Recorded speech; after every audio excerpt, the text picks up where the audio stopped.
Всем привет! При покупке любого квадрокоптера чаще всего можно выбрать вариант комплектации с сумкой. Цены на эти сумки бывают разные, но чаще всего они завышены и могли бы стоить меньше, если уж идут в комплекте. Если ваш выбор пал на дорогую модель, то цена сумки не так заметна на фоне общей высокой цены. Если же модель бюджетная, то стоимость сумки кажется более ощутимой. Предлагаю вам рассмотреть очень недорогой и удобный вариант, который подойдет для большинства складных дронов. Данная сумка относится к так называемым сумкам-пеналам. Ее внутреннее пространство можно изменять благодаря открепляющимся перегородкам. Изначально сумка задумывалась для хранения и перевозки различных гаджетов, чтобы можно было удобно собрать в одном месте всякие провода, зарядки, пауэрбанки и прочую мелочь. Но, как выяснилось, она как нельзя лучше подходит для складных квадрокоптеров.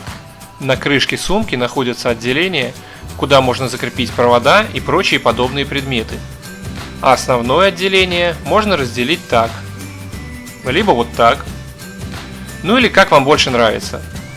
Материал сумки плотный и качественный, и что очень важно, он совершенно без посторонних запахов, какие частенько присутствуют в дешевых китайских товарах.